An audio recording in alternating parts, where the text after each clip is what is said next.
परामर्शदाता और मेरे बहुत अभिन्न मित्र पल्लव जी, जयपुर से पधारे हमारे दो रचनाकार साथी राघवेंद्र रावत जी, संदीप मीर जी, काशी हिंदू विश्वविद्यालय के पुराने छात्र और यहाँ हमारे शिक्षक साथी डॉक्टर अरविंद कुमार संबल जी, डॉक्टर प्रणव ठाकुर, डॉक्टर रचना त्रिपाठी, हमारे दो युवा साथी अजय आनंद और दिनेश कबीर जी, डॉक्टर धर्मेंद्र जी और आप सभी हिंदी विभाग के युवा साथी। सबसे पहले मैं इस बात का गौरव अनुभव कर रहा हूं कि मैं देश के सबसे प्रतिष्ठित शिक्षा संस्थानों में से एक, जिसकी पुरानी और मजबूत सकारात्मक परंपरा है, कैसे महाविद्यालय में खड़ा हूँ। मुझे खुद कभी किसी ऐसी संस्था में पढ़ने का मौका नहीं मिला। मैंने अपनी ज़्यादातर पढ़ाई छोटी जगहों पर, छोटे कॉलेजेस में कि एक ऐसे विश्वविद्यालय में पढ़ा जो जिससे सामान्य तौर पर जिसकी कोई ब्रांड वैल्यू नहीं है। आजकल धीरे धीरे जैसे हम ब्रांड्स हमारे जीवन में इम्पोर्टेंट होते जा रहे हैं, तो मैं उस एक छोटे शहर से आए हुए व्यक्ति के रूप में मैं एक ज़माने में अपने कोई ब्रांड से, चाहे वो जेएनयू हो या अलीगढ़ या डीयू या बीएचयू, से एक विरक्ति अनुभव करता था। एक तरह का संघर्ष था मेरे मन में, मैं इन्हें स्वीकार नहीं करता था। लेकिन मैंने बाद में धीरे धीरे अनुभव किया कि नहीं, ब्रांड का भी इतना एक महत्व है, लेकिन उस ब्रांड से बाहर जो वास्तविक हिंदुस्तान है, उसमें जो संघर्ष करके लोग पढ़ते लिखते हैं, उसका भी महत्व है, दोनों का साथ साथ महत्व है। तो मैं अपने लिए प्रसन्नता का अनुभव करता हूँ कि मैं आप सबके बीच यहाँ खड़ा हूँ। आज मैंने अपनी बातचीत के लिए जो विषय चुना है वो एक आपके लिए शायद एक अपरिचित विषय होगा, क्योंकि ये विषय, इसका संबंध नाटक से, जो कि आप सीधी तौर पर अपने कक्षाओं में पढ़ते हैं, उससे नहीं है। इसका संबंध संस्कृति के क्षेत्र में आधुनिकीकरण की प्रक्रिया और फिर भारतीयता को प्राप्त करने की एक कोशिश से जुड़ा हुआ। हम सब जानते हैं कि 19वीं शताब्दी में, यानी औपनिवेशिक प्रभुओं के जमाने में, औपनिवेशिक गुलामी के जमाने में, भारत में औपनिवेशीकरण की प्रक्रिया बहुत तीव्र तरीके से चली। और ये औपनिवेशीकरण सिर्फ अर्थतंत्र का, राजनीतिक तंत्र का औपनिवेशीकरण नहीं था, बल्कि संस्कृति के क्षेत्र में, भाषाओं के क्षेत्र में इस औपनिवेशीकरण का बहुत गहरा प्रभाव पड़ा। ये प्रभाव इतना गहरा था कि 1947 में आजाद होने, यानी औपनिवेशिक गुलामी से मुक्त होने के बावजूद औपनिवेशीकरण की वो प्रक्रिया आगे चलती रही। यानी आर्थिक तौर पर और राजनीतिक तौर पर आजाद होने के बावजूद हम औपनिवेशिक स्वामी की सांस्कृतिक और वैचारिक नीतियों के में न सिर्फ गिरफ्त रहे, बल्कि हम कदम दर कदम आगे बढ़ते रहे। जवाहरलाल नेहरू की महान पुस्तक डिस्कवरी ऑफ इंडिया की भूमिका में उन्होंने बहुत महत्वपूर्ण वाक्य लिखा। उन्होंने कहा कि मैं यूरोप के रास्ते भारत के नजदीक आया। 1940 के दशक में यह वाक्य बहुत अर्थपूर्ण था। हम जो भारत में पैदा होते हैं, जो हम अपने बारे में मान लेते हैं कि हम भारत में हैं और हम इस नाते स्वाभाविक तौर पर भारतीयता के उत्तराधिकारी हैं और भारतीयता हम में है, जवाहरलाल नेहरू ने इस विडंबना की ओर इशारा किया कि भारत में पैदा होने, भारत में रहते, भारत में सामाजिक और सांस्कृतिक रूप से अनुकूलित होने के बावजूद हम भारत के करीब नहीं हो, क्योंकि वो सांस्कृतिक औपनिवेशीकरण इतना तीव्र है कि हिंदुस्तान में पैदा होने, हिंदुस्तान में रहने, हिंदुस्तान में सामाजिक और सांस्कृतिक अनुकूलन के बावजूद, खुद को भारतीय कहते रहने के बावजूद हम भारत में नहीं होते और हम भारतीयता के नजदीक नहीं होते। 2019 में पिछले 5-6 वर्षों में समूचे हिंदुस्तान में जो एक खास किस्म का उद्दंड, उग्र, हिंसक भारतवाद पैदा हुआ है, उसमें इस विडंबना की गहरी झलकें हैं। ये तथाकथित भारतवादी भारत से कई मील दूर, वो भारत को नहीं जानते, वो भारत की आत्मा से उनका कोई गहरा संबंध नहीं है, क्योंकि वे सारे के सारे जो खुद के भारतीय या भारतवादी होने का दावा करते हैं, वो असल में सांस्कृतिक औपनिवेशीकरण की प्रक्रिया में भारत से बहुत दूर चले गए। उन्होंने जो भारत की छवि गढ़ी है अपने मन में और जो वो विचारित करने की कोशिश कर रहे हैं, वो भारतीय नहीं है। आप में से ज्यादातर लोग शायद इस बात को मैं इस तरह अभी नहीं समझ पा रहे हों शायद, तो मैं इसको थोड़ा और आसान बनाने की कोशिश करता हूं। सांस्कृतिक और आर्थिक, राजनीतिक और आर्थिक रूप से औपनिवेशिक प्रभुओं यानी अंग्रेजों, पुर्तगालियों, फ्रांसीसियों और डच लोगों के अधीन आने के बावजूद हिंदुस्तान अपने तरीके से और हिंदुस्तान का लोक समाज, देश समाज अपने तरीके से ठेठ हिंदुस्तानी बना हुआ था, क्योंकि वो एक खास तरह की जीवन प्रणालियों से बना हुआ था, एक खास तरह की अर्थतंत्र से और समाजतंत्र से बना हुआ था, जिस पर औपनिवेशिक स्वामियों का कोई सीधा असर नहीं था। लेकिन 19वीं शताब्दी के शुरुआत में अंग्रेजों ने विशेष तौर पर कलकत्ता रेजिडेंसी के बाद जो मिशन सिविलाइजेशन शुरू किया, सब भारतीयों को सभ्य बनाने का मिशन, और जिसके तहत उन्होंने fort William college, Lord Macaulay की शिक्षा नीति और ये तमाम उद्यम उन्होंने किए, कोशिशें की। उस पूरी प्रक्रिया में उन्होंने ये लक्ष्य रखा कि हिंदुस्तान के एक वर्ग को अपनी तरह का या अपने अनुकूल बनाना है। मैकाले की समूची शिक्षा नीति का अर्थ क्या है? भारतीयों में एक अंग्रेज उन्मुख, अंग्रेजों की ओर मुंह देखने वाला, अंग्रेजों की तरह बर्ताव करने वाला एक बाबू वर्ग, साहेब वर्ग बनाना। हिंदी फिल्मों का एक गाना, साला मैं तो साहब बन गया। ये साहब बनने की आकांक्षा उन्होंने 19वीं शताब्दी के शुरुआत में पैदा करने का अभियान चलाया, और पूरी 19वीं शताब्दी वो इस अभियान में कदम दर कदम आगे बढ़ते थे। उन्होंने शिक्षा का औपनिवेशीकरण किया, उन्होंने विधि का यानी कानून का औपनिवेशीकरण किया,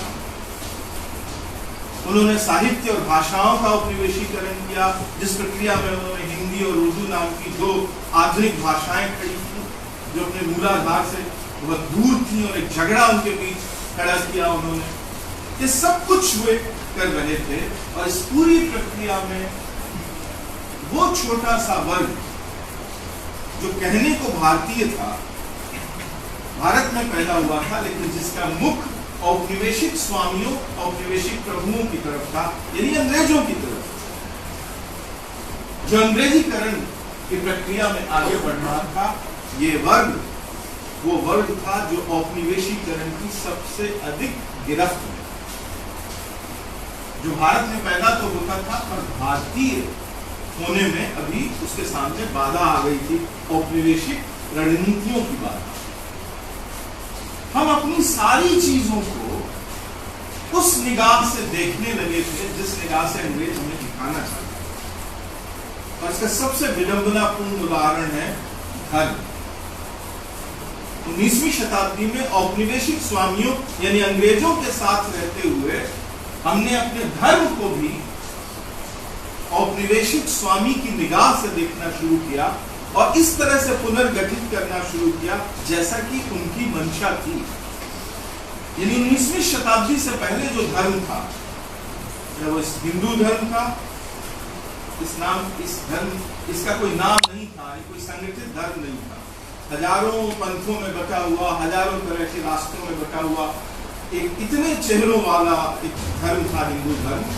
पर उसे धीरे धीरे 19वीं शताब्दी में उसका एक तरह का रेजिमेंटेशन किया, उसे खास रूपों में ढालने की कोशिश की गई।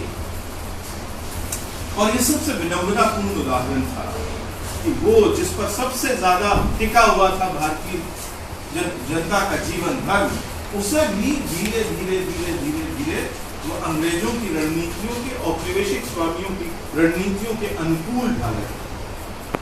इस पूरी प्रक्रिया में एक तरफ सनातन हिंदू, दूसरी तरफ सुधारवादी हिंदू, ब्रह्मो समाज, आर्य समाज और तमाम तरह के जो पंथ उभर रहे थे, वो सब प्रोटेस्टेंट तो थे, एक हद तक वो परिवर्तन को उपस्थित कर रहे थे, लेकिन वो कुल मिलाकर हिंदू धर्म की जो हजार लाख मुखी सामाजिकता थी, उसमें वो कुछ निश्चित प्रारूप गढ़ रहे थे ताकि वो एक खास तरह के रूपों से जनता को बांधा जाए और उन रूपों से डील करना अंग्रेज स्वामी के लिए आसान था। अब मेवाती मुसलमान से डील करना जाने की इच्छा रखने वाले जो क्लासिकल मुसलमान हैं, कुरान को मानने वाले जो मुसलमान हैं, उसकी तरह उन्हें कन्वर्ट करना था और ये परियोजना थी।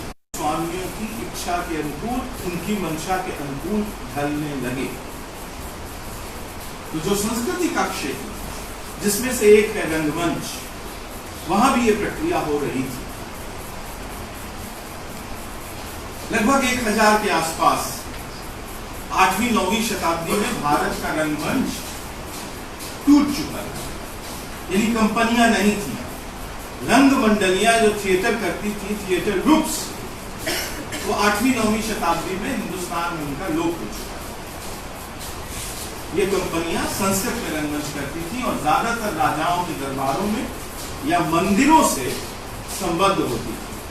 जैसे कालिदास नाम के जो हमारे नाटककार हैं, वो राजदरबार से संबद्ध थे और उनके नाटक राजदरबार के लिए लिखे जाते थे और उनका पहला अभिनय राजदरबार में होता। इसके समानांतर भवभूति नाम का हमारा नाटककार राजदरबार से नहीं संबद्ध था, वो मंदिर से संबद्ध था।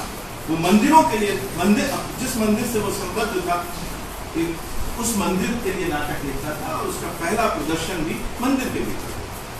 तो इस तरह की संस्थाओं में, यानी राजनिवास या राज्य और मंदिर जैसी संस्थाओं के भीतर वो कंपनियां, मंडलियां काम करती थी।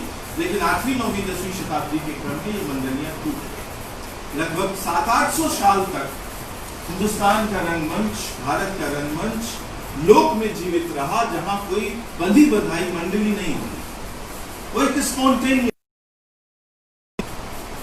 चीज होती थी जो विशेष अवसरों पर, मेलों खेलों में, धार्मिक और सामाजिक और लोक उत्सवों में, कृषि से जुड़े हुए उत्सवों में एक इनफॉर्मल, एक अनौपचारिक मंडलियां बन जाती थी, वो प्रदर्शन करती थी और वो प्रदर्शन करके वो अवसर जब बीत जाता था तो वो मंडली भी अपने अपने लोग, मैंने काम करने वाले किसान होते थे, दस्तकार होते थे, शिल्पी होते थे, बुनकर होते थे, वे अपनी मात्रा में जो अंग्रेज आए, उन अंग्रेजों के मनोरंजन के लिए अंग्रेजी कंपनियां भी हिंदुस्तान आई।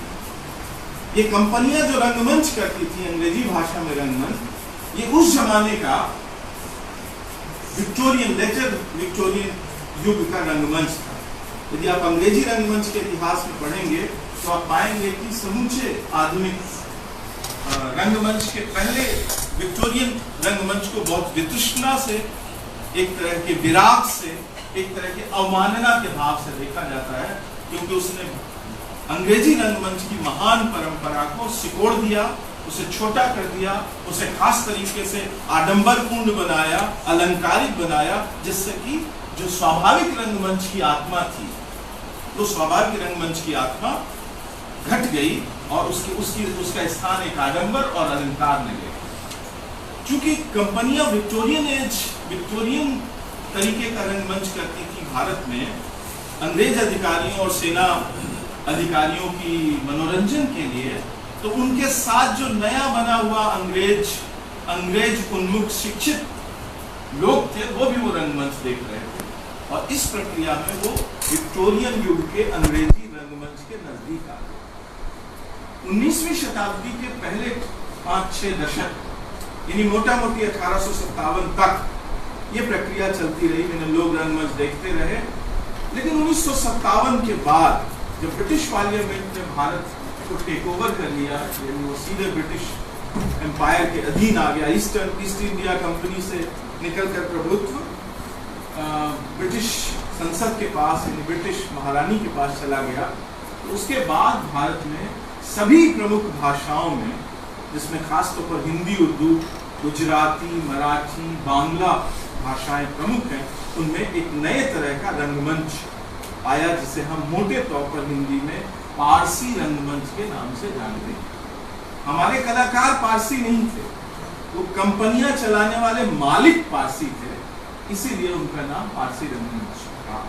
मेरे कैंपस में एक मंदिर है जिसे लोग विश्वनाथ टेम्पल कहते हैं, लेकिन उसका एक नाम बिरला मंदिर भी है। हमारे 20वीं शताब्दी के सबसे बड़े नेता मोहनदास करमचंद गांधी की हत्या जिस जगह पर की गई, उस जगह को भी हम बिरला मंदिर के नाम से जानते हैं। मंदिर भगवान का होता है, राम का या कृष्ण का या शिव का या गणेश का या दुर्गा का या किसी का, लेकिन मंदिर का नामकरण बिरला जी के नाम पर, यानी बिरला जी ने बनवाया है, इसलिए वो मंदिर बिरला मंदिर। ठीक उसी तरह पारसी रंगमंच करने वाले लोग पारसी नहीं थे। रंगमंच तो हमारे आपके जैसे साधारण लोग करते थे, लेकिन चूंकि कंपनियां पारसी लोग चलाते थे, इसलिए उन कंपनियों का नाम पारसी रंगमंच था। 1860 से लेकर 1890 के बीच हिंदुस्तान की सभी प्रमुख भाषाओं में लगभग 100 कंपनियों का रिकॉर्ड मिलता है जो कंपनियां काम कर रही हैं। ये कंपनियां बहुत पेशेवर तरीके से काम करती थी। ये गांव-गांव मेलों में, छोटे कस्बों में जाती थी, और पूरा हिंदुस्तान जैसे कि पारसी कंपनियों के प्रभाव में आ गया था। ऐसा कोई धार्मिक उत्सव और मेला नहीं था हिंदुस्तान का जहां पारसी कंपनियां हिंदी, उर्दू में नाटक न करती हों, गुजराती में, मराठी में, बांग्ला में, अपनी अपनी भाषाओं में वहां नाटक हो रहा था। ये जो पारसी रंगमंच था, ये रंगमंच मूलतः विक्टोरियन रंगमंच की नकल था, लेकिन उसमें चूंकि करने वाले सब भारतीय थे, इसलिए भारतीयता के बहुत सारे तत्व भी उसमें धीरे धीरे समाते चले गए थे। हमारे बड़े बड़े क्लासिकल ट्रेंड गवैये, जिन्होंने सेमी क्लासिकल यानी उपशास्त्रीय संगीत को बहुत ऊंचाई प्रदान की, वो बहुत सारे लोग कलाकार पारसी कंपनियों से संबद्ध।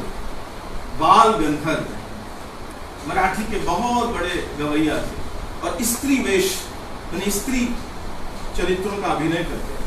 वो इतने अधिक मशहूर थे कि उस जमाने की इलीट महिलाएं, ऊंची खानदानी कुलीन महिलाएं, उनको देखकर फैशन, मैंने जिस तरह की साड़ी पहनते थे बाल गंधर्व किसी नाटक में, आजकल जैसे होता है वो आप साड़ी खरीदने जाए तो तुलसी वाली साड़ी, ये वाली साड़ी, सीरियल से साड़ी चलती है ना, ये वाली काट की साड़ी, तो आपको बता दिया जाता है कि फला सीरियल में जो काजल पहनती है वो वाली साड़ी, तो उस सेट की साड़ी। उस जमाने में ऐसा नहीं था, तो फैशन कहाँ से आता?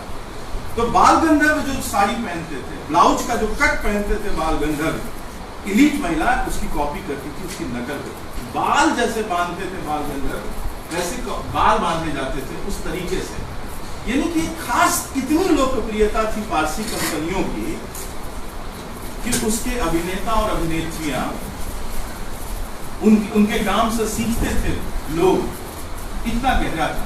बाल गंधर्व बहुत ऊंची श्रेणी के गवैये थे। और उनका गाना सुनने के लिए लोग पारसी कंपनी रंगमंच में आते थे। यदि कोई गाना होता था, पारसी कंपनी में ये सुविधा होती थी कि यदि आप कोई चीज चल रही है उसे दोबारा देखना चाहते हैं तो आप दोबारा देख सकते हैं। उसमें कुछ करना नहीं होता था, खड़े हो जाना होता था और मुकर्रर कहना दोबारा किया जाए। तो कोई रईस देख रहा है नाटक, तो खड़ा होता है, कहता है दोबारा, तो दोबारा होता था। यानी बाल गंधर्व के साथ ऐसी घटनाएं 50 सैकड़ों बार हुई कि उन्होंने कोई गाना पेश किया, कोई ठुमरी, कोई दादरा, कोई भजन, कोई गजल, और वो मुकर्रर हुआ और 10-10 बार बाल गंधर्व को गाना पड़ता। हमारे बहुत बड़े कलाकार थे मास्टर फिदा हुसैन नरसी, उनके बारे में वो बताते हैं, उनका एक बहुत लंबा इंटरव्यू छपा है। वो पारसी कंपनी के आखिरी महान अभिनेताओं में से एक थे। वो किसी एक दूसरे अभिनेता का जिक्र करते हुए बताते हैं कि किसी नाटक में उनका एक मरने दर्शकों के साथ एक बहुत ही सकारात्मक पॉजिटिव रिलेशन रखने वाला एक रंगमंच हिंदुस्तान में उभर रहा था, जिसके मूल तत्व, उसकी मूल भंगिमाएं यूरोपीय थी, अंग्रेजी थी, लेकिन उसमें भारतीयता के, जैसे क्लासिकल संगीत। लता मंगेशकर के पिता श्री दीनानाथ मंगेशकर एक मराठी पारसी कंपनी में गवैये थे और वो महान गायक थे। इस बात का पता इस बात से चलता है कि उनकी बेटियां और उनके बेटे जिस स्तर का गाना गाते हुए हमें पिछले 70 साल में दिखते हैं, लता मंगेशकर, उषा मंगेशकर, आशा भोसले, हृदयनाथ मंगेशकर, मीना मंगेशकर, तो पता चलता है कि उनके पिता कितनी ऊंचाई वाले गवैये रहे होंगे। तो इतना अधिक लोकप्रियता थी पारसी कंपनी रंगमंच की, और उसमें भारतीयता के तत्व, विशेष रूप से संगीत वगैरह के, लोक संगीत के, हिंदुस्तानी छंद, दोहा, गजल, ये सब उसमें धीरे धीरे समाते चले गए। यानी पारसी कंपनी रंगमंच मूलतः तो विक्टोरियन रंगमंच की तरफ मुख करके शुरू हुआ था, और धीरे धीरे उसके अंदर भारतीय परंपरा के तत्व शामिल होते चले गए। लेकिन वो मूल भारतीय रंगमंच नहीं, तो भारत की परंपरा से संगीत भले उसमें इस्तेमाल हो रहा था, नृत्य भले इस्तेमाल हो सकता था, कविता भले इस्तेमाल हो रही थी, छंद भले इस्तेमाल हो रहा था, पर रंगमंच की जो शैली थी वो मूलतः यूरोपीय अंग्रेजी थी। इसलिए पारसी रंगमंच वो जगह है जहां से हमें वो औपनिवेशीकरण का सबसे गहरा प्रभाव भारतीय रंगमंच पर दिखाई देता है। बहुत दिलचस्प है कि जैसे समाज में धर्म का एक खास रूप बनाया जा रहा था, ठीक उसी तरह रंगमंच के भी खास रूप बनाए जा रहे थे, और इस प्रक्रिया में पारसी कंपनी रंगमंच का उदय हुआ। इसका प्रभाव इतना गहरा था कि हिंदुस्तान की हर एक भाषा में जो लोक रंगमंच होता था, उस लोक रंगमंच का भी पारसीकरण हुआ। रामलीला, हम और आप समझते हैं कि ये ठेठ हिंदुस्तानी चीज है, और इसमें जो रंगमंच करने की शैली है, अभिनय करने की जो शैली है, वो हिंदुस्तानी है। माफ कीजिएगा, दो तरह की रामलीलाएं हैं। एक वो जैसे कि बनारस की मशहूर रामनगर की रामलीला, जिसके बारे में ये दावा किया जाता है कि उसकी शुरुआत तुलसीदास ने, जिसमें कोई भी तत्व, यहाँ तक कि मंच भी इस्तेमाल नहीं किया जाता, वो जगहों के साथ बदलता है। मैंने जैसे कि राजमहल में कोई दृश्य होना है तो वो मूल राज उस बैकग्राउंड में होता है, फिर यदि जंगल में होता है तो जंगल की पृष्ठभूमि में होता है। यदि नाटक के भीतर, रामलीला के भीतर समंदर पार करना है और समंदर पार करके लंका में जाना है, तो समंदर पार किया जाता है। राम लक्ष्मण समंदर पार करते हैं, तो रामनगर में होती है रामलीला, तो वो हिंदुस्तान है, और फिर वो गंगा पार करते हैं यानी समंदर पार करते हैं, और फिर बनारस में आते हैं जहाँ लंका है। काशी हिंदू विश्वविद्यालय जिस परिक्षेत्र में है उसे लंका कहते हैं। तो लंका का क्या अर्थ है? वो रामलीला में लंका क्षेत्र की घटनाएं वहां अभिनीत की जाती हैं, इसीलिए उसे लंका कहते हैं। इस तरह का वो एक रंगमंच है, मूल रंग। एक पोलिश रंग निर्देशक, नाम मेरे दिमाग से भूल गया, 70 के दशक में हिंदुस्तान आया और उसने रामनगर की रामलीला को अनेक बार देखा। रिचर्ड शेकनर उसका नाम था, और उसने एक पूरा थिएट्रिकल रंग सिद्धांत प्रतिपादित किया, जिसे हम एनवायरमेंटल थिएटर के नाम से अंग्रेजी में जानते हैं, परिवेश मूलक रंगमंच या पर्यावरणीय रंगमंच। और रिचर्ड शेकनर ने सबसे पहले जिस नाटककार को आजमाया, मैंने मूल विचार कहाँ से आया, रामनगर की रामलीला से, उसने किया पोलिश भाषा में। और कौन से नाटककार को सबसे पहले किया, रूसी भाषा के नाटककार अंतोन चेखव को चेरी का बगीचा नाम का नाटक उसने 70 के दशक में किया। खैर, मैं उधर नहीं जा रहा हूँ, मैं ये कह रहा हूँ कि हमारी जितनी तो जो रामलीला है वो रामनगर की रामलीला मूल हिंदुस्तानी, और जो आप एक दूसरी रामलीला देखते हैं जिसे हम डब्बाबंद रामलीला कहते हैं, यानी पीछे पर्दा, दो पर्दे की दीवारें इधर और उधर, और सामने बैठा हुआ दर्शक और गिरते हुए पर्दे, पीछे बैकग्राउंड में जंगल के लिए एक चित्र होता है कपड़े पर, राजमहल के लिए एक चित्र होता है कपड़े पर, मैंने बैकग्राउंड चित्रित होता है, 3 डायमेंशनल पेंट, त्रिआयामी चित्र, जैसे कि राजा रवि वर्मा 19वीं शताब्दी के आखिर में बना रहे थे। वो 3 डायमेंशनल पेंट जो हिंदुस्तान के लिए बिल्कुल नई चीज, क्योंकि हम पेंटिंग में, चित्रकला की दुनिया में हजार तरह की शैलियों के बावजूद हम 3 डायमेंशन को नहीं मानते, पेंटिंग में हम 2 डायमेंशन को मानते हैं। यानी जितने आपको अजंता, एलोरा, भीमबेटका से लेके आपको 18वीं शताब्दी 19वीं शताब्दी तक जितनी शैलियां पेंटिंग की मिलती हैं हिंदुस्तान के अंदर, वो सब 2 डायमेंशनल है। पहली बार राजा रवि वर्मा, जिसे हम कैलेंडर आर्ट कहते हैं, वो लेकर 3 डायमेंशनल पेंटिंग, यानी लंबाई और चौड़ाई के साथ मोटाई भी दिखाने की जहां कोशिश की जाती है वो, और वैसा ही चित्र होता है रामनगर, तो वैसा ही चित्र होता है वो डब्बाबंद रामलीला में पीछे, यदि आपने कभी भी देखी। ये रामलीला मूल रामलीला नहीं, ये विक्टोरियन अंग्रेजी रंगमंच से प्रभावित, पारसी रंगमंच से प्रभावित रामलीला है। यानी औपनिवेशीकरण की प्रक्रिया का इस पर गहरा असर। चित्रकूट की रामलीला, अयोध्या की रामलीला, जो मशहूर रामलीला मंडलियां हैं, बनारस की रामलीला, ये सारी की सारी पुरानी, हुमायूं की रामलीला, जीवन सिंह जी ने काम किया राजस्थान की रामलीलाओं पर, ये सारी की सारी डब्बाबंद रामलीला पारसी रंगमंच से हिंदी क्षेत्र का के लोक रंगमंच नौटंकी के नाम से जानते हैं, ये भी उसी पारसी रंगमंच से प्रभावित है। ये उस औपनिवेशीकरण की प्रक्रिया में ये बना है। मूल रंगमंच स्वांग है, जिसके अलग अलग रूपांतर अलग अलग इलाकों में है।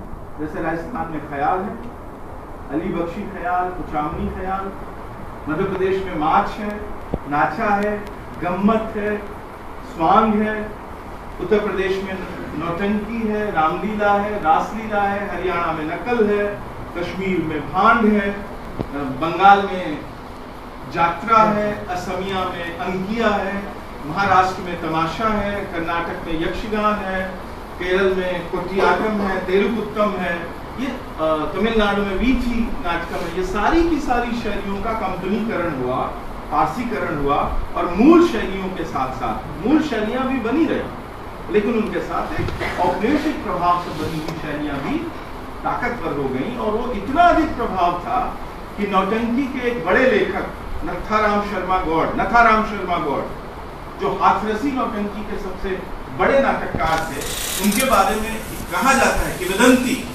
कि उनकी नौटंकियों की इतनी प्रतियां बिक चुकी हैं अब तक, जो पूरी दुनिया में हर भाषा में बिकने वाली, अनुवाद में बिकने वाली बाइबिल से ज्यादा है।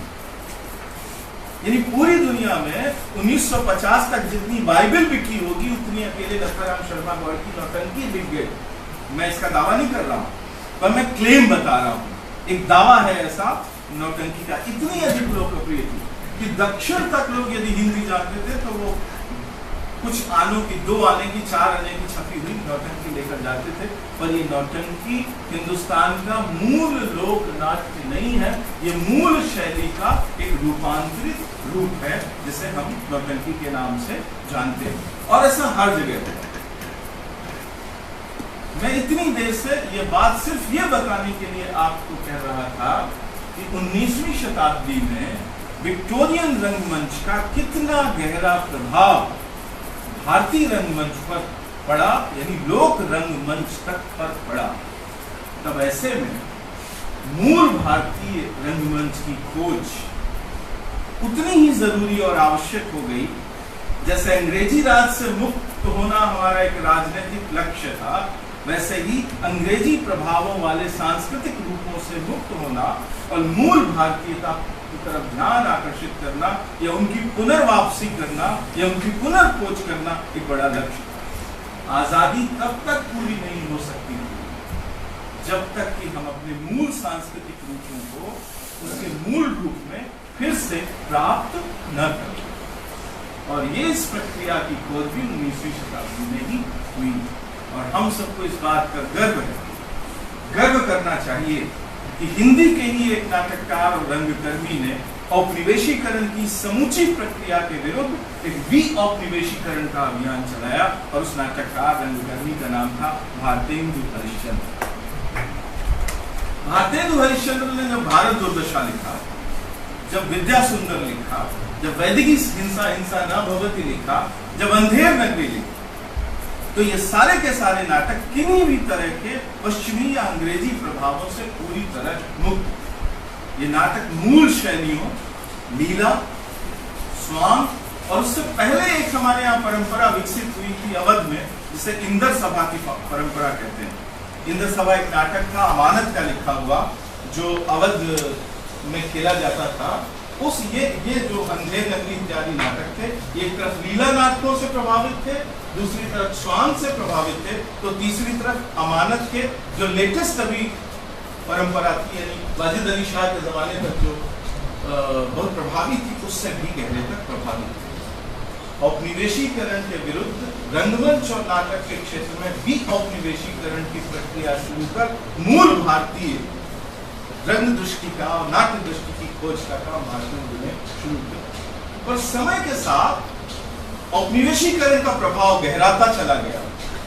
सबसे डोमिनेंट भाषाएं जैसे बांग्ला में जितना महान नाटक लिखा जा रहा था 19वीं शताब्दी में, माइकल मधुसूदन दत्त और डीएल राय जैसे नाटककार, ये सब अंग्रेजी नाटकों से भले ही वो महान नाटककारों से प्रभावित थे, शेक्सपियर जैसे, पर उसमें बहुत गहरा प्रभाव था।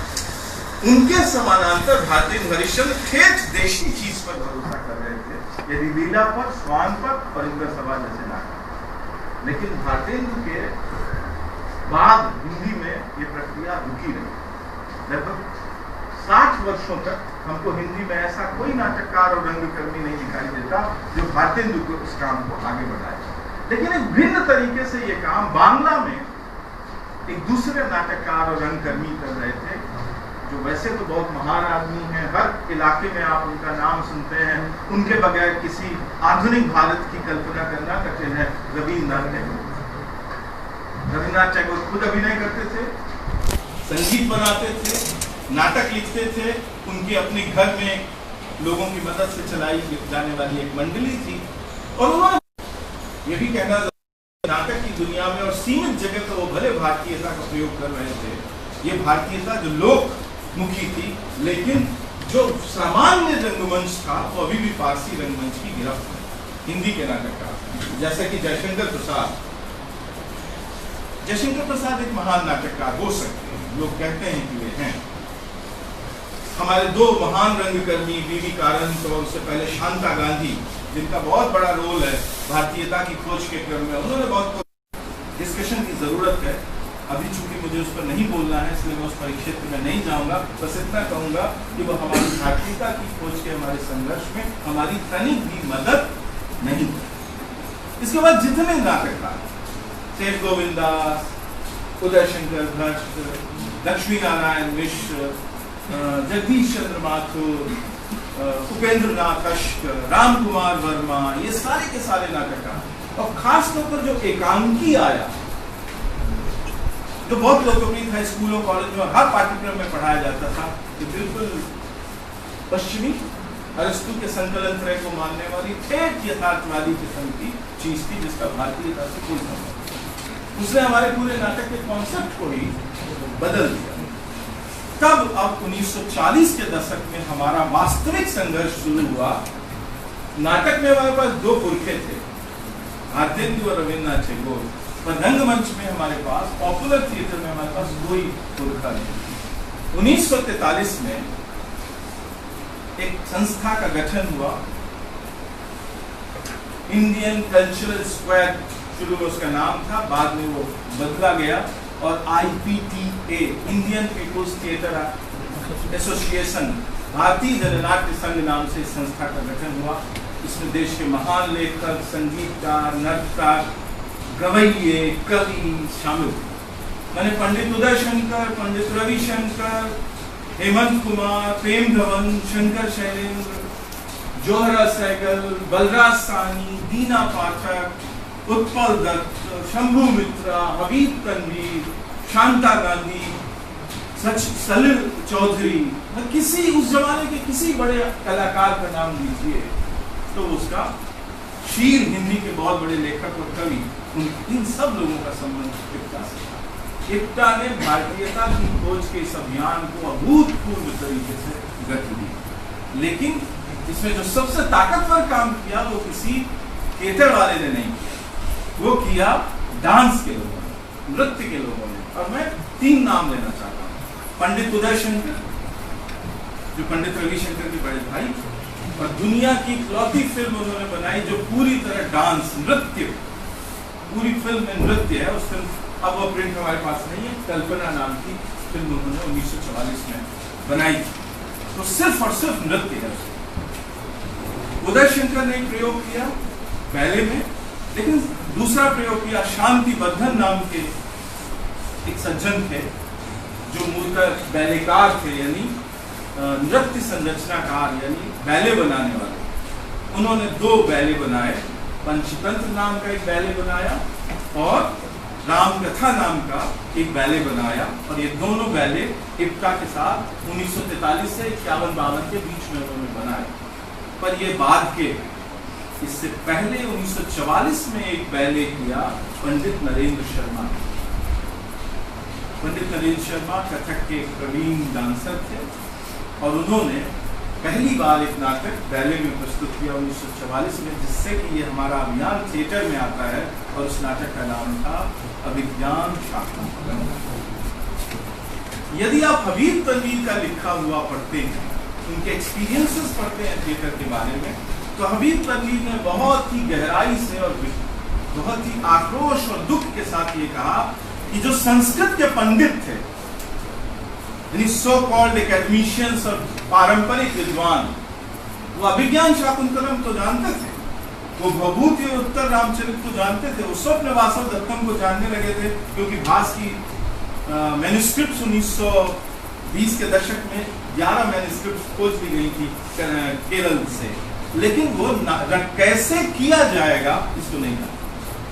और जितने पंडित नाटक करने की कोशिश कर रहे थे संस्कृत में, वो पूरी तरह वो विक्टोरियन एज के रंगमंच पर आधारित था। मैं एक छोटा सा मनोरंजक उदाहरण देता हूँ। अभिज्ञान शाकुंतलम में शुरू में एक दृश्य है जब शकुंतला दुष्यंत से मिलती है कि भंवरा शकुंतला को परेशान कर रहे हैं। अब आप जानते हैं कि फिल्म नहीं बनानी है, नाटक प्रस्तुत करना है, और कालिदास यदि उनका शताब्दी 4वीं या 5वीं शताब्दी के जो नाटककार हैं, तो मंच पर भंवरा कैसे दिखा है? पंडितों ने क्या किया कि उन्होंने इलेक्ट्रिक वायर्स की मदद से एक भंवरा क्रिएट किया, माने लोहे का भंवरा, और जहां शकुंतला थी उसको बिजली की मदद से उसको घुमाने की कोशिश की। और अब शकुंतला यहाँ आए तो भंवरा वहां रह जाए, शकुंतला उधर जाए तो भंवरा इधर आ जाए। मैंने भंवरा शकुंतला को परेशान नहीं करवा, क्योंकि वो टेक्निक है ना। लेकिन वो इतने महान विद्वान थे, वो संस्कृतज्ञ लोग, माफ कीजिएगा मैं किसी को अवमानना नहीं करना चाहता, तो बाकी महान होते हैं, पर इस मामले में उनसे चूक हो रही थी, क्योंकि वो उनके पास कोई फॉर्म नहीं था थिएटर करने का, और जहां उन्हें जाना था वहां वो जा नहीं रहे थे, यानी भारत की तरफ। वो मुख तो अपना किए हुए थे पश्चिम की तरफ, अंग्रेजों की तरफ, इसलिए वो ये कारनामा कर नहीं पा रहे। हबीब तनवीर ने कहा कि हमारे पंडित इस बात से पूरी तरह प्रभावित थे, जैसा कि 19वीं और 20वीं शताब्दी के शुरू के संस्कृत नाटकों का अध्ययन करने वाले महान लोग मैकडॉनल्ड या कीथ वगैरह कह रहे थे कि संस्कृत के नाटक पोएट्री तो महान है, मैंने उनमें महान कविता का अंश है, लेकिन ड्रामा नहीं है। ये सब मान लिया महान कवि है कालिदास, पर नाटक ड्रामेटिकल इवेंट कालिदास का नहीं। 1944 में जब नरेंद्र शर्मा ने शकुंतला प्रस्तुत किया तो उन्होंने ये सारा तामझाम टेक्निक और ये सब उन्होंने पूरी तरह समाप्त किया, कुछ भी इस्तेमाल नहीं किया। उन्होंने इस्तेमाल क्या किया? भारत के पारंपरिक शास्त्रीय नृत्यों में इस्तेमाल की जाने वाली प्रविधियां इस्तेमाल की, यानी मुद्राएं, हस्तक इस्तेमाल की। तो भंवरे को क्रिएट करने के लिए कहीं और नहीं जाना था, शकुंतला का हाथ ही भंवरा बन जाना था। जैसे कि हमारी भरतनाट्यम में या कच्चीपुड़ी में ऐसे काटते हुए, और वो बचेगी अपने अभिनय से, ऐसे बचने की कोशिश करेगी और ये बताएगा कि ये भंवरा है और ये शकुंतला है, ये परेशान हो जाएगी।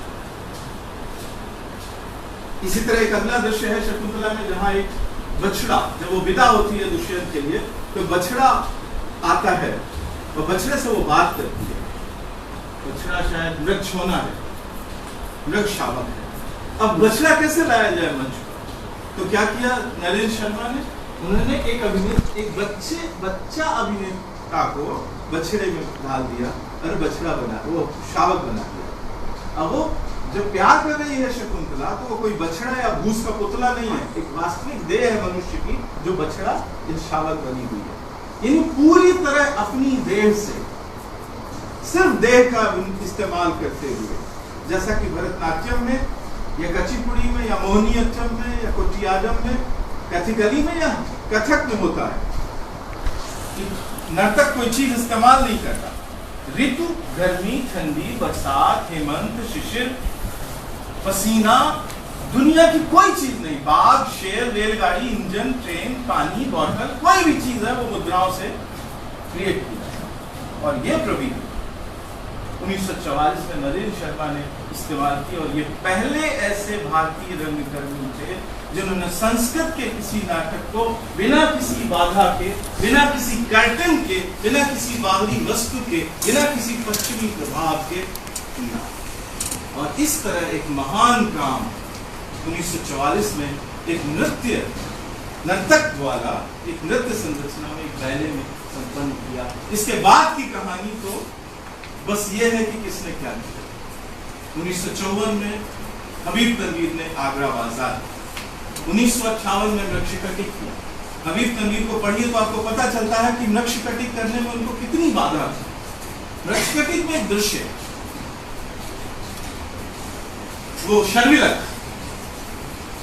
वसंत सेना के घर में प्रवेश करता और एक के बाद एक कक्षों का वर्णन, तो कहता है शर्मिलक कि देखो कैसे गुंबद बने हुए हैं, कैसे ये है, कैसी है, वातायन कैसे हैं। अब मैं दूसरे कक्ष में चलता हूँ। फिर वो दूसरे के बारे में बताता है कि ये है इसके अंदर। फिर वो कहता है अब मैं तीसरे में चलता हूँ। फिर वो तीसरे के बारे में बताता है, फिर कहता है मैं चौथे में चलता हूँ। यदि आप आज के जमाने के थिएटर के हिसाब से देखें तो ये सातों के सातों प्रखंड मंच पे कैसे किए, यदि रियलिस्टिक यथार्थवादी तरीके से, क्योंकि यदि पहला दिखा दिया तो उसके आगे आपको दूसरा रखना पड़ेगा और सबके मन दर्शक को तो सातवां दिखेगा, आगे पहला कैसे दिखेगा। और हबीब तनवीर को जैसे कि हमारी रामलीला में होता है कि तीन दृश्य एक साथ चलते हैं। इधर जंगल में राम और लक्ष्मण खड़े हैं और हनुमान आज्ञा ले रहे हैं। वो कहते हैं कि मैं जाता हूं सुग्रीव के राज्य, अभी, और वो प्रणाम करते हैं और सुग्रीव की तरफ चलते हैं। और इधर राम और लक्ष्मण किनारे बैठे रहते हैं, जंगल बना रहता है मंच पर, और हनुमान एक चक्कर मारते हैं। हमारे यहाँ कहते हैं फिरकी, एक फिरकी मार, कहते हैं मैं पंपापुर को जाता हूँ, सीता का पता लगाता हूँ। ऐसे एक फिरकी, फिर दूसरी फिरकी, फिर तीसरी फिरकी, और फिर उधर से प्रवेश करता है सुग्रीव। प्रणाम महाराज। दर्शक की कल्पनाशीलता और उसके अनुमान पर भरोसा करते हैं और हमने मान लिया। फिर क्या करना है? उसने क्या किया? उसने कहा कि अब मैं दूसरे कक्ष में प्रवेश करता हूं। अब ना यहाँ कक्ष है ना यहाँ कक्ष। उसने ऐसे किया, लो मैं दूसरे कक्ष में आ गया। तो पहला बीत गया, पीछे आगे आ गया पहला। और ये प्रक्रिया आपको हर संस्कृत नाटक में दिखाई देगी। संस्कृत नाटक में ऐसे दृश्य है, राजा का सोते हुए प्रवेश। अब आप सोचिए कोई सोते हुए कैसे प्रवेश करे?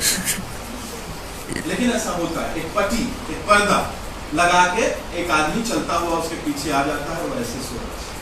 जब पट्टी हटाई जाती है तो अभिनेता को सोया हुआ दिखता है। इसको इस तरह की बहुत सारी युक्तियों से संस्कृत का रंगमंच चलता था। हबीब तनवीर में 1954 में आगरा बाजार और 1958 में लक्षकटिक, 60 के दशक में उत्तर रामचरित जैसे विश्व मुद्रा राक्षस पर जैसे नाटक करके 20 साल मेहनत करते रहे वो संस्कृत के और भारतीय परंपरा की खोज में, और अंततः उन्हें सफलता मिली 1970 में जब उन्होंने आगरा बाजार का दोबारा प्रस्तुत किया। 1970 से 75 के साल भारतीय रंग परंपरा की दृष्टि से बहुत महत्वपूर्ण। 1973 में एक नाटक करते हैं हबीब तनवीर जिसका नाम है, वो एक शिविर करते हैं रायपुर में नाचा के कलाकारों के साथ। उसका किस्सा भी बड़ा अद्भुत है। हबीब तनवीर एक रायपुर के रहने वाले थे, टॉकीज में सिनेमा देखे, लक्ष्मी टॉकीज। तो देखा कि पूरे हॉल में एक भी आदमी नहीं। और फिर उसने कहा टॉकीज वाले ने कि तुम देखोगे? हबीब तनवीर कहा हाँ देखूंगा। बोले कोई नहीं आएगा। पूछा क्यों? बोले वो सब मैदान में नाचा देख रहे हैं। तो हबीब साहब ने कहा 10-15 मिनट देखने के लिए नाचा क्या होता है नाचा? और वो नाचा देखने चले गए। मैदान में कई हजार लोग नाचा देखते। नाचा एक फॉर्म है, नाटक का पारंपरिक शैली है हमारी। और हबीब तनवीर ने लिखा है, कहा है अपने इंटरव्यूज में कि रात भर में नाचा देखता। सुबह जब नाचा खत्म हुआ, मैंने शाम के 7 बजे से और सुबह के 6 बजे तक नाचा देखते रहे, और बोले एक सेकंड के लिए मुझे नहीं लगा कि मुझ में थकान आई है या कुछ। उसी नाचा को आधार बनाकर उन्होंने 1973 में एक नाटक किया जिसका ये पहला हिंदुस्तानी नाटक था जो आधुनिक रंगमंच में प्रस्तुत किया गया, जो हिंदी की किसी बोली में, छत्तीसगढ़ी में। मोर नाव दमाद, गांव के नाम ससुराल। हिंदी में अर्थ होगा मेरा नाम दामाद है और मेरे गांव का नाम ससुराल है। ये एक हास्य नाटक था जो पारंपरिक था और अपार सफलता हबीब तनवीर को मिली। और 1974 में वो महान नाटक उन्होंने पेश किया, विजयदान देथा की आधुनिक रूपांतरण, जो मूलतः राजस्थानी लोक कथा का आधुनिक रूपांतरण फितरती चोर पर उन्होंने एक नाटक किया 1974 में। गोविंदा विजयदान देथा की नाटक शेखर कम्बार जो आजकल भारतीय साहित्य अकादमी के अध्यक्ष हैं, बड़े कवि और नाटककार हैं, उनका नाटक जो कुमार स्वामी 1973 में छपने से पहले खिला गया और मदद से किया गया था। और फिर ये सिलसिला अगले 20 वर्ष 1974 में ही उज्जैन में एक संस्था थी, मध्य प्रदेश सरकार की संस्था, जिसे हम कहते हैं, जिसका नाम है कालिदास नाट्य अकादमी। उसमें कमलेश दत्त त्रिपाठी ने 1974 में एक प्रयोग किया। उन्होंने विक्रमोर्वशीयम जो कालिदास का नाटक है उसके चौथे अंक का प्रदर्शन करने के लिए भारत के 3 बड़े रंगकर्मियों को बुलाया। एक ही दृश्य, एक ही अंक, और करने वाले, और सब अलग अलग शैलियों में कर रहे थे, लेकिन हर आदमी कर रहा था लोक शैली। हबीब तनवीर ने किया, विजया मेहता ने किया, कुछ कमलेश दत्त जी ने किया माच शैली में। और इस तरह ठेठ संस्कृतज्ञ पंडित कमलेश दत्त त्रिपाठी संस्कृत के विद्वान है, हमारे यहाँ प्रोफेसर एमेरिटस रहे और आजकल सेंटेनरी चेयर पर वो विराजित हैं। नाट्यशास्त्र पूरी दुनिया में भारत नाट्यशास्त्र के सबसे बड़े विद्वान हैं। मैं ये कहना चाह रहा हूँ कि रंगकर्मी मंच पर जो काम कर रहे थे उसके कारण पहली बार संस्कृतज्ञ पंडित भी उन्हीं के काम की तरह काम करने के लिए प्रेरित हुए। और खुद कमलेश दत्त त्रिपाठी ने 1974 में विक्रमोर्वशीयम का माच शैली में, माच जो मध्य प्रदेश की एक शैली है, मालवा की शैली, उसमें प्रदर्शन किया। तो आप देखेंगे कि लोक कलाकार, आधुनिक कलाकार, ऐसी कोई शैली नहीं है भारत की जिसमें रंगमंच, जिसके आधार पर आधुनिक नाटक नहीं लिखे गए या वो मंच पर प्रदर्शित नहीं किए गए। तमाशा, अंकिया, जात्रा, नौटंकी, स्वांग, भान, हर शैली में, हर शैली को आधार बनाकर उसका आधुनिक रूपांतर हुआ, उसके आधुनिक नाटक लिखे गए और उसका आधुनिक मंच पर प्रदर्शन किया गया। मैंने बहुत ज़्यादा समय शायद ले लिया है, लेकिन मैं 100-125 साल की ये जो हमारी पूरी यात्रा है उसका एक छोटी सी झांकी मैंने आपके सामने पेश करने की कोशिश की है। मैं बस ये कहना चाहता हूँ कि इस पूरी यात्रा की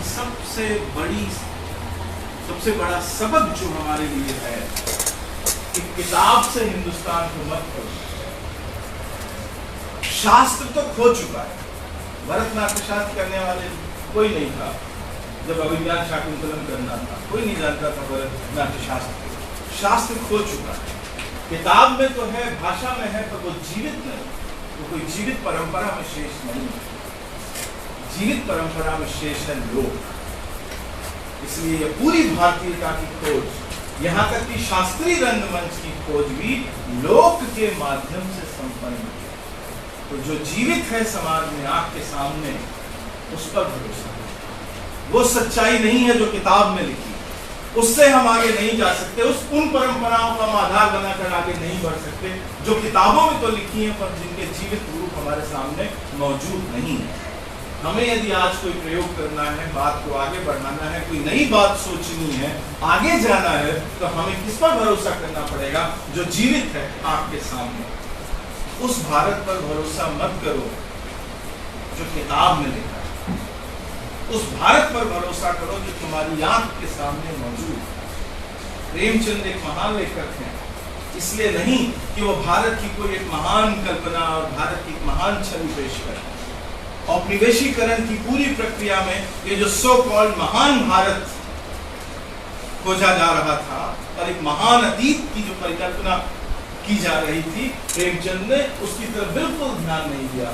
उन्होंने कौन से भारत की खोज की, कौन से भारत का चित्र खींचा? वो जो सामने मौजूद था, गरीब, अभाव में, जाति, वर्ण और रंग के संघर्ष से घिरा हुआ, अपने ही लोगों के साथ अमानवीय और क्रूर बर्ताव करता हुआ, वसुधैव कुटुंबकम वाला नहीं, पर अपने घर में एक मरती हुई औरत का सहयोग करने की बजाय अपने भोजन की चिंता करने वाला, इतना अमानवीय और क्रूर परिस्थितियों में रहने वाले भारत का चित्र खींचा प्रेमचंद ने।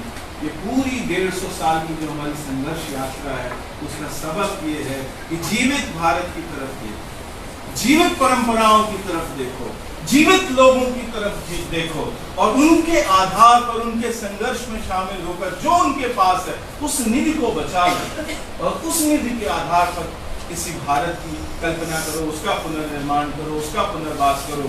कोई ऐसा भारत नहीं बनेगा, न बना है, जो किताबी ज्ञान के आधार पर या किताब में लिखी गई बातों के आधार पर। जो भी महान भारत बना है, बन सकता है और बेहतर हो सकता है, तो वो जीवित देश के आधार पर, जीवित लोगों के आधार पर, जीवित परंपराओं के आधार पर बन सकता है। बहुत बहुत बहुत धन्यवाद।